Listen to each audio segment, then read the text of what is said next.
La glucólisis ocurre al menos en parte en casi todas las células vivas.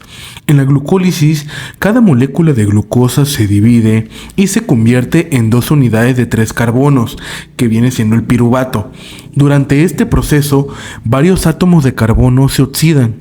La pequeña cantidad de energía capturada durante las reacciones glucolíticas, que son aproximadamente el 5% del total disponible, se almacena temporalmente en dos moléculas de ATP y NADH, que este NADH es la forma reducida de la coenzima NAD o NAD.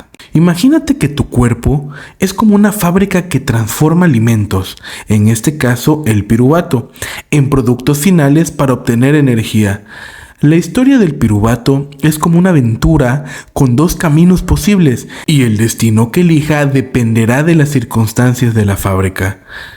Vamos a encontrar que habrán organismos anaeróbicos, o sea, sin oxígeno. En algunos organismos que no utilizan oxígeno para su proceso de generación de energía, llamados anaerobios, el piruvato toma un camino peculiar, se convierte en productos de desecho, como el etanol, ácido láctico, ácido acético y otros similares. Es como si, en ausencia de oxígeno, la fábrica optara por un proceso de reciclaje menos eficiente para deshacerse del piruvato y obtener algo de energía en el camino. Ahora, en los organismos aeróbicos con oxígeno, imagina que estás en un organismo aerobio, como animales, plantas que tienen acceso al oxígeno. Aquí el piruvato se embarca en una ruta más elaborada y eficiente llamada respiración aerobia. Este proceso implica utilizar el oxígeno como un receptor de electrones terminal. En esta travesía, el piruvato se descompone gradualmente, liberando toda su energía. El resultado final es la formación de dióxido de carbono y agua. Es como si la fábrica con oxígeno disponible siguiera una ruta bien planificada para descomponer completamente el piruvato y obtener la máxima cantidad de energía. En resumen, la historia del piruvato es como un cuento de dos caminos. Uno para los organismos que operan sin oxígeno con productos de desecho como resultado, y otro para los organismos que tienen oxígeno disponible, llevándolos a una ruta aeróbica más eficiente que culmina en la producción de CO2 y agua. Cada organismo elige su camino según sus necesidades y circunstancias metabólicas. De igual manera, la glucólisis ocurre en el citoplasma de la célula. No es un proceso que requiera la presencia de estructuras membranosas específicas como el núcleo o la mitocondria. Es un conjunto de reacciones metabólicas que transforman la glucosa en piruvato, liberando energía en el proceso. Ahora, empecemos con el desmadre bien organizado de la glucólisis. Empezaremos por entender cómo la glucosa entra en nuestras células y se convierte en glucosa 6-fosfato. ¿Estás listo por este primer paso? Pues vamos a empezar. En este primer paso podríamos toparnos con estas dos enzimas que darán el inicio a la glucólisis, que son la hexoquinasa y la glucoquinasa, y son enzimas que participan en la primera fase de la glucólisis, donde se activa y se prepara la glucosa para su posterior transformación. La diferencia principal radica en su ubicación y afinidad por la glucosa. De igual manera, son puntos regulatorios porque dan inicio a la glucólisis. La hexoquinasa se encuentra en muchos tejidos y tiene una alta afinidad por la glucosa. Esta se activa en presencia de niveles bajos de glucosa y juega un papel crucial en la captura inicial de la glucosa en el proceso de la glucólisis. Mientras que la glucoquinasa, principalmente presente en el hígado y las células pancreáticas, tiene una afinidad más baja por la glucosa y se activa cuando los niveles de glucosa son altos. Su función principal es regular la captura de glucosa en situaciones de glucemia elevada. Así que la hexoquinasa es como un amante apasionado que siempre quiere atrapar la glucosa, mientras que la glucoquinasa es más selectiva y decide capturar glucosa cuando hay una abundancia de ella, especialmente en el hígado. Ahora, después de lo anterior, empecemos. Imaginémonos nuestras células como pequeñas fábricas. Para que la glucosa entre en estas fábricas, utilizamos unos trabajadores muy especiales llamados transportadores de GLUT. Dependiendo del área de la fábrica o el órgano, la glucosa es llevada adentro por estos transportadores. Una vez que la glucosa esté adentro, necesitamos asegurarnos de que se quede. No queremos que se escape. Para ello hay que encadenarlo con algo especial. Visualicemos el carbono número 6 de la glucosa. Ahí sobresale algo especial. Es un fosfato. Hemos colocado un grupo fosfato en el sexto carbono de la glucosa. Entonces, ahora la llamaremos glucosa 6-fosfato. Fácil, ¿verdad? Pero ¿cómo sucedió esto? Aquí es donde entra en juego nuestras enzimas. Esos trabajadores especializados, dependiendo del lugar en la fábrica o el tejido, usamos diferentes enzimas. En los músculos contamos con nuestra hexoquinasa, mientras que en el hígado confiamos en nuestra glucoquinasa. Ahora, la pregunta clave, ¿de dónde carajo viene este fosfato? Bueno, es como si intercambiáramos un paquete de 3 baterías, que es el ATP, por uno de 2, que sería el ADP. Y esto te lo digo porque se nos dará una de esas baterías, o sea, que aquí participa el ATP y nos dará uno de sus grupos fosfato. Acuérdate, ¿qué significa ATP? Adenosín trifosfato, o sea, que tiene 3 fosfatos. Pero de esos 3 fosfatos se nos dará uno porque el ATP ahora será un ADP o adenosín difosfato, porque ahora tendrá 2 fosfatos. Entonces, el ATP perdió un fosfato para dárselo a la glucosa, y eso es justo lo que necesitábamos en el sexto carbono de la glucosa. Así que, una vez que la glucosa se ha convertido en glucosa 6-fosfato, se vuelve atrapada dentro de la célula, así como el de atrapada. La glucosa 6-fosfato tiene una estructura modificada que la hace incapaz de salir fácilmente de la célula a través de los mismos transportadores por los cuales ingresó. Este proceso de fosforilación de la glucosa es una estrategia clave para controlar y regular el metabolismo de la glucosa en las células. Y recuerda, ¿quiénes son los facilitadores de esta operación? Nuestras amigas, la hexoquinasa y la glucoquinasa. Y ahí lo tienen. Entramos a las células, encadenamos la glucosa y gracias a nuestras enzimas y un poco de magia bioquímica obtenemos glucosa 6-fosfato. ¿Quién pensaría que la entrada de la glucosa sería tan intrigante? Ahora, como el segundo paso, vamos a darle un giro a esta molécula de glucosa 6-fosfato y transformarla en algo diferente. ¿Listos para sumergirte en los detalles? Bueno, vamos para allá. Miren esta molécula, es como la estrella de nuestro espectáculo, la glucosa 6-fosfato. Pero atención, aún tenemos nuestro fosfato aquí, intacto y listo para la acción. Lo interesante es que en este paso simplemente movemos algunas piezas, cambiamos la glucosa y jugamos con su forma. Es como hacer un rompecabezas bioquímico. ¿Lo visualizas? En términos simples, hacemos algo llamado isomerización. La isomerización es un proceso químico en el cual una molécula se transforma en otra con las mismas formas molecular, pero con una disposición diferente de sus átomos.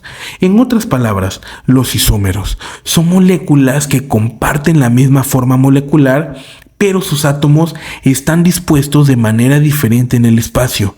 Imagina que la glucosa y la fructosa son dos amigos que pueden vestirse de manera diferente.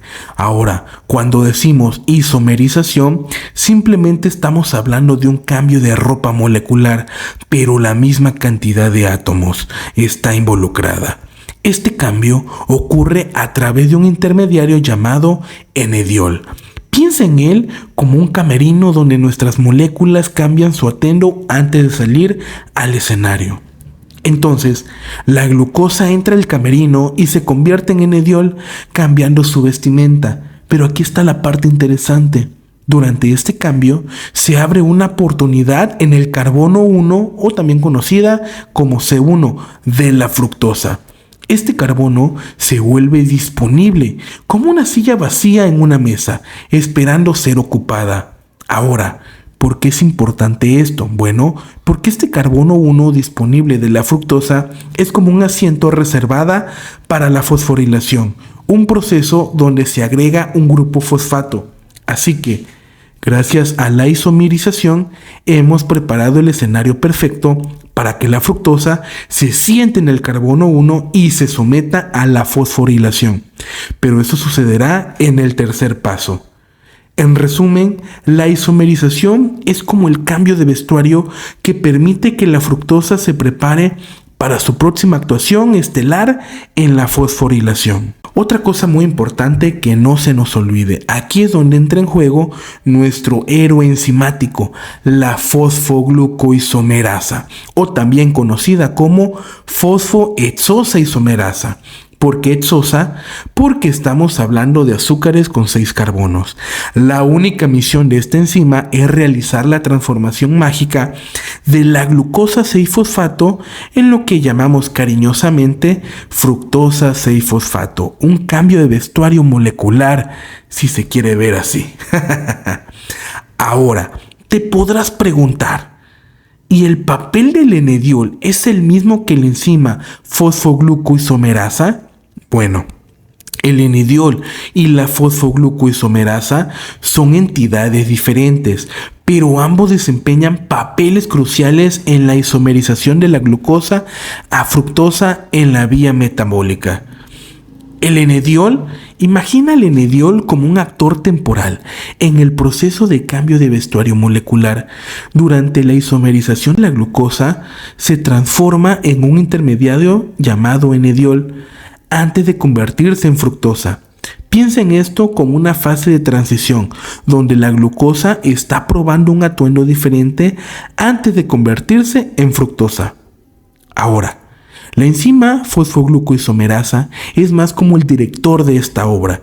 Su función principal es catalizar la isomerización, acelerando y facilitando el cambio de la glucosa a fructosa.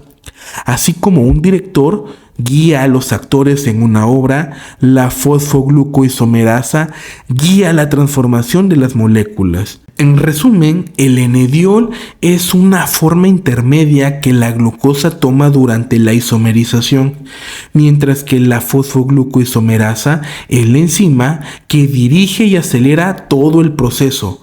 Ambos son esenciales para que la glucosa se transforme efectivamente en fructosa en la ruta metabólica. Y así, damas y caballeros, concluye nuestro segundo acto en la glucólisis. Hemos pasado de la glucosa 6-fosfato a la fructosa 6-fosfato, todo gracias a la ingeniosa fosfoglucoisomerasa. En este tercer paso, nos sumergiremos en un momento crucial, similar al que experimentamos en el primer paso. ¿Por qué es tan crucial? Bueno, la diferencia radica en que el segundo paso es reversible. ¿Qué significa eso? Pues que no solo puedo convertir glucosa 6-fosfato en fructosa 6-fosfato, sino que también puedo revertir el proceso. Sin embargo, si quiero pasar de fructosa 6-fosfato a la próxima molécula, es factible, pero no puedo regresar de fructosa 1,6-bifosfato a fructosa 6-fosfato por la misma ruta. Este paso no permite retroceder mediante la misma enzima. Se necesita la intervención de otra enzima. Así que aquí estamos ante un paso irreversible y altamente regulado. Pero bien, concentrémonos en la estrella de este tercer paso, la fosfofructoquinasa 1 o también conocida como PFK1. ¿Cómo hace su entrada triunfal esta enzima? Bueno, visualicemos esto. Imagina que este era el carbono 6 y este el carbono 1, ¿verdad? En el carbono 6 aún mantenemos ese fosfato. Nada ha cambiado allí. Ahora un fosfato se traslada al carbono 1, así que ahora contamos con un fosfato en el carbono 6 y otro en el carbono 1. Esta molécula se denomina fructosa 1,6-bifosfato. ¿Por qué no simplemente bifosfato? La razón radica en el término bifosfato, el cual indica que hay espacios de carbono entre los grupos fosfato, es decir, los grupos fosfato no están uno al lado del otro. En la fructosa 1,6-bifosfato, los grupos fosfato no están físicamente unidos o juntos, en el sentido de una conexión covalente directa. El término bifosfato se utiliza para indicar que hay dos grupos fosfatos en la molécula y la numeración 1,6 sugiere las posiciones relativas de estos grupos fosfatos en la cadena carbono de la molécula. Ahora, hablemos de la PFK1. Esta enzima es como la directora de orquesta en este paso crucial. ¿Qué pasó? Inicialmente teníamos un fosfato en el carbono 6 y luego añadimos otro. ¿Cómo lo logramos? Bueno, el ATP se unió a la fiesta, perdió un fosfato y se convirtió en ADP. Genial. Así que gastamos un ATP en este paso. Bueno, gastamos un grupo fosfato del ATP. Por cierto, la fosfofructoquinasa 1 es una enzima clave reguladora. Se activa por el AMP, indicador de baja energía, y se inhibe por el ATP y el citrato, que son indicadores de alta energía. Es como el guardián de la puerta que decide si deja entrar más glucosa a la fiesta basándose en cuánta energía hay disponible. En el cuarto paso, se realiza una escisión o corte de la fructosa 1,6-bifosfato. Ahora, nos adentramos en la fase crucial y final de la etapa 1 de la glucólisis, donde la fructosa 1,6-bifosfato se divide en dos moléculas distintas, dihidroxiacetona fosfato y gliceraldehído 3-fosfato. Bien, este compuesto aquí es llamado dihidroxiacetona fosfato, una molécula de 3 carbonos con una cetona en el medio y un fosfato en este carbono allí. ¿Entiendes? Técnicamente podríamos referirnos a él como carbono 1, pero no importa demasiado cómo lo nombremos. En términos de nomenclatura, dihidroxiacetona fosfato, así es. Ahora, el detalle importante es que esta dihidroxiacetona fosfato no se utiliza directamente en esta etapa de la glucólisis. Necesita transformarse en otra molécula. ¿Cómo se llama esta molécula aquí? Esta es diferente a esta anterior, ya que posee un aldehído en uno de sus extremos, así que la llamaremos gliceraldehído 3-fosfato. Pero ¿cuál es la magia detrás de esta escisión? La enzima responsable de este paso es la aldolasa. Esta enzima no solo está involucrado en este paso específico, sino que también desempeña un papel clave en el paso anterior, dividiendo la fructosa 1,6-bifosfato simultáneamente en dihidroxiacetona fosfato y gliceraldehído 3-fosfato. Imaginemos la aldolasa rodeando este proceso crucial. Y este nos lleva al quinto paso. En esta fase de la glucólisis nos encontramos con una situación intrigante. De los dos productos que obtuvimos de la reacción de la aldolasa, solo uno, que es el gliceraldehído 3-fosfato, se convierte en el sustrato para la próxima etapa en la glucólisis. Pero ¿qué pasa con la otra unidad de 3 carbonos, el dihidroxiacetato fosfato? Bueno, para evitar perder esa unidad en la vía glucolítica, entra en juego un héroe enzimático, la triosa fosfato isomerasa. Esta enzima realiza una tarea sorprendente, catalizando la conversión reversible de la dihidroxiacetona fosfato a gliceraldehído 3-fosfato. Es como la artista del cambio de formas molecular. Después de esta ingeniosa maniobra, la molécula original de glucosa ahora se ha transformado en 2 moléculas de gliceraldehído 3-fosfato. Pero, ¿qué hace tan especial a la triosa fosfato isomerasa? Pues resulta que es un ejemplo de una enzima catalíticamente perfecta. Vamos a desglosar esto. Una enzima catalíticamente perfecta significa que su capacidad de acción está limitada únicamente por la velocidad a la que el sustrato puede llegar a su sitio activo. En otras palabras, esta enzima trabaja tan eficientemente que su única restricción es la rapidez con la que las moléculas pueden llegar a ella.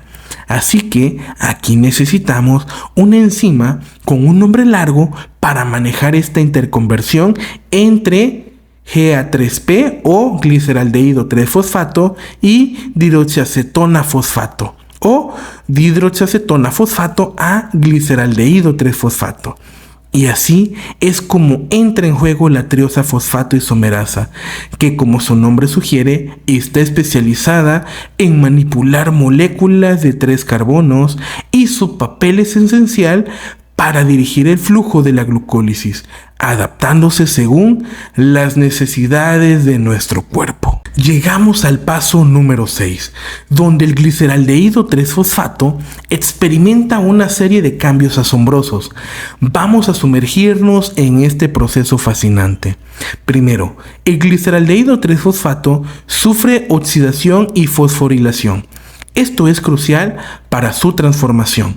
El producto resultante se llama glicerato 1,3-bifosfato y contiene un enlace fosfoanhídrico de alta energía. Para lograr este complejo proceso, entra en escena nuestra enzima estrella, la gliceraldehído 3-fosfato deshidrogenasa. ¿Suena complicado? Pues vamos a simplificarlo. La gliceraldehído 3-fosfato deshidrogenasa es una enzima compuesta por 4 subunidades idénticas que trabajan como un equipo bien coordinado.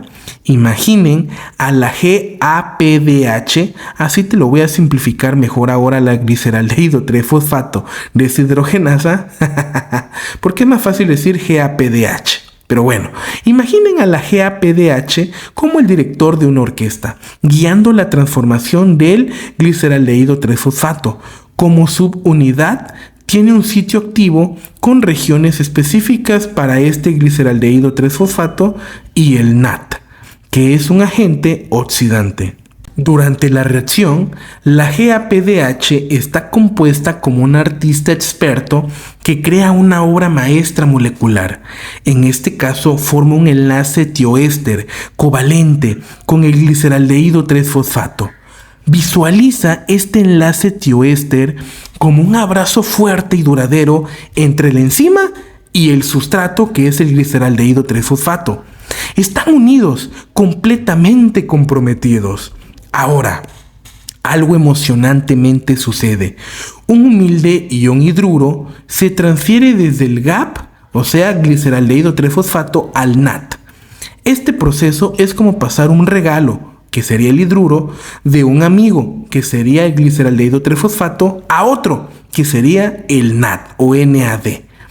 El NAT es como un cofre del tesoro que recibe este regalo especial, el hidruro. Pero, ¿qué es un hidruro? Es un protón acompañado de 2 electrones, como un paquete de regalo completo. Al recibir el hidruro, el NAT se convierte en NADH o NADH. Puedes pensar en el NADH como el NAT después de abrir ese regalo especial y descubrir su contenido valioso. Este NADH es como una batería cargada de energía, lista para participar en otras etapas de la glucólisis y proporcionar esa energía esencial para el organismo. Este NADH, la forma reducida de NAD, se libera del sitio activo mientras que un nuevo NAD ocupa su lugar. Posteriormente, un fosfato inorgánico ataca al aducto de la enzima silo, liberando el producto final que es el glicerato 1,3-bisfosfato. La GAPDH no solo cataliza la transformación, sino que también juega un papel esencial al producir NADH. Este compuesto lleno de energía es crucial para otras etapas de la glucólisis. En resumen, la GAPDH orquesta magistralmente la conversión del gliceraldehído 3-fosfato, desencadenando una cadena de eventos que nos acerca aún más a extraer la máxima energía de la glucosa. Ahora, comencemos el séptimo paso. En esa parte estamos en camino hacia la síntesis de ATP, una molécula vital para la energía celular.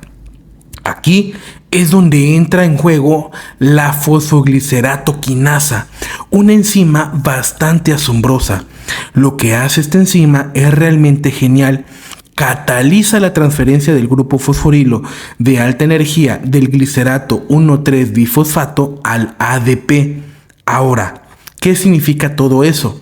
Básicamente el ADP obtiene un grupo fosfato de alta energía del 1,3 glicerato bifosfato o glicerato 1,3-bifosfato. Y como resultado se convierte en ATP, la moneda de energía de la célula. Entonces pasamos de glicerato 1,3-bifosfato a glicerato 3-fosfato. Entonces, en términos más simples, estamos convirtiendo ADP, que es como la versión cansada de ATP, en ATP, que es la versión energizada. Y lo mejor de todo es que en este paso obtenemos 2 moléculas de ATP por cada molécula de glucosa que pasa por este proceso. Es como si estuviéramos obteniendo una recompensa doble por nuestro trabajo. Qué chingón, ¿no? Ahora, ¿por qué es tan importante esta síntesis de ATP? Bueno, el ATP es esencial para prácticamente todas las actividades celulares que requieren energía, desde el movimiento muscular hasta la síntesis de proteínas y la división celular. Así que gracias a la fosfoglicerato quinasa estamos a un paso más cerca de mantener nuestras células llenas de energía y funcionando correctamente. Ahora, nos sumergiremos en el octavo paso, donde las cosas se ponen un poco más intrigantes. Hablemos del glicerato 3-fosfato. Su potencial de transferencia de grupos fosforilos es bastante bajo, lo que lo hace un candidato poco prometedor para la síntesis de ATP. Esa moneda de energía tan valiosa para nuestras células. ¿Qué hacen las células ingeniosas? Bueno, transforman al glicerato 3-fosfato en su modesto éster de fosfato en algo mucho más poderoso, el fosfenol piruvato, que ostenta un potencial de transferencia de grupos fosforilo excepcionalmente alto. En este paso 8 de esta conversión de la glucólisis entra en escena la fosfoglicerato mutasa, una enzima que requiere la presencia de nuestro querido amigo magnesio. Esta enzima realiza un acto impresionante, cataliza la transformación de un compuesto fosforilado en carbono 3 a un compuesto fosforilado en carbono 2 a través de un ingenioso ciclo de adición-eliminación en 2 etapas. Vamos a desentrañar este paso a paso. Una histidina en el sitio activo se convierte en el punto de reencuentro para un grupo fosforilo. Este grupo decidió ir a formar una conexión duradera. Se une covalentemente a la histidina, marcando el inicio de nuestro evento molecular. Ahora, entra en escena otra histidina, actuando como una heroína molecular. Esta histidina asume el papel de base general y con una maestría impresionante elimina un protón del grupo hidroxilo en el carbono 2. Imagina el protón siendo retirado como si la histidina dijera: hora de moverte, pequeño protón. Pero aquí viene la sorpresa. El grupo fosforilo, ahora libre y lleno de energía, decide hacer las maletas y mudarse al carbono 2. Es un cambio de residencia molecular. Este cambio da a luz a un producto intermedio llamado glicerato 2,3-fosfato. Puedes imaginarlo como una molécula en evolución, transformándose con cada paso. Pero la historia continúa. Ahora, el grupo fosforilo del carbono 3, sintiéndose un poco inquieto, decide mudarse a la primera histidina, o sea, a un aminoácido, pero allá lejitos. Mientras tanto, nuestra segunda histidina, ahora actuando como un ácido general, dona su protón al oxígeno en el carbono 3, o sea, que se va su grupo fosforilo al carbono 3, pero le llega un protón. Así es como a nivel molecular esta reacción nos lleva en un viaje fascinante, donde los grupos fosforilos cambian de lugar y las histidinas actúan como directores de orquestas. Y bueno, si te habrás dado cuenta, hay un detalle curioso. Hemos cambiado el fosfato de lugar, del tercer carbono al segundo carbono. Esto nos da un nuevo protagonista, que es el glicerato 2-fosfato. La enzima detrás de este cambio pues es nuestra amiga, la fosfoglicerato mutasa. No es la más famosa, pero cada enzima tiene su papel clave e importante en esta fascinante historia de la glucólisis. Luego, en el penúltimo paso, que sería el noveno, en esta etapa entra en escena la enolasa, una enzima que desempeña un papel clave. Imaginen a la enolasa como la maestra de ceremonia, orquestando una transformación fascinante.